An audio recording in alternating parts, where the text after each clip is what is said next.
first mosque that I was really fascinated by was the Great Mosque of Sarajevo. And I remember it was very emotional. To me, this is really when my passion for mosques began. Like, this is really vivid in my memory. Like 11 years ago, when I saw for the first time this Gazius Rebegova Mosque and really admired it and looked at it, this is where I said, okay, you know, I will do something about mosques. So I'm currently in Tunis and I'm attending a conference here. Took a day off just to visit some mosques. Usually that's what I do whenever I travel, to discover some new types of mosques, to compare these with the Bosnian ones. It's really something that I really enjoy to do. Like, you can see that how it really fits, you know, like it's just really part of the whole neighborhood. I know it's not like there is a taller building near it, or, you know, some of this kind of blending within the environment has been kind of altered by, you know, new constructions, or, you know.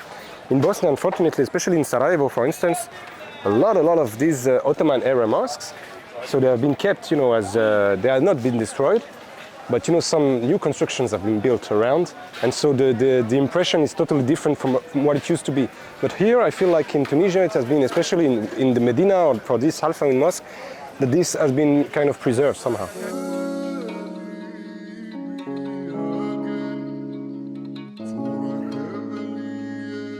The main interesting aspect of the mosques in Tunis is how they are incorporated within their immediate surroundings. Like, there is no kind of buffer zone between the entrance of a mosque and a souk. So this, for example, is a mosque.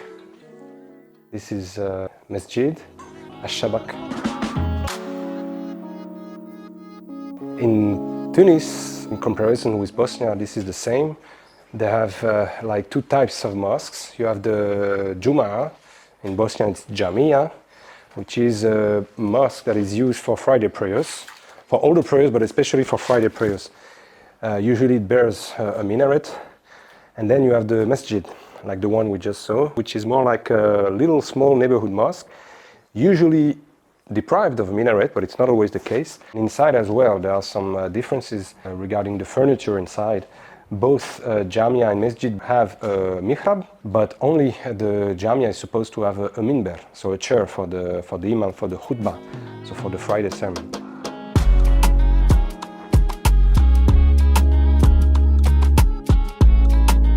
I would say that I love mosques for their beauty, of course, for their architecture, all the details, the aesthetics, and so on. Of course, their main function is to be places of worship, which I also like about them, but it's also like all these, for instance, these little decorations, the painting. You can find this, for example, in some old Boston mosques. You can see these old paintings, you know, on the walls, the old decorations kind of vanishing. I really like this also to see like the different shades, the different strata of painting, and like, this is a door leading to one of the entrances to the mosque itself, and I really like also to touch this, like these old wooden parts or some stone, like the walls. I really like to connect physically somehow with the mosque.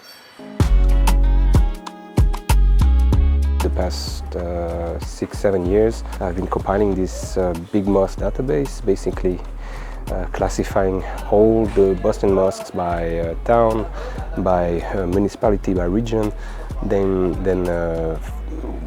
basically whenever I found some piece of information about a mosque, I then include it in my database, like roughly 200 pages of data. So I'm trying to digitalize it, to use it in a more efficient way, to make some potential crossings and comparisons, and then of course to make it accessible to other scholars, researchers. Yeah, this could be the big project in the end.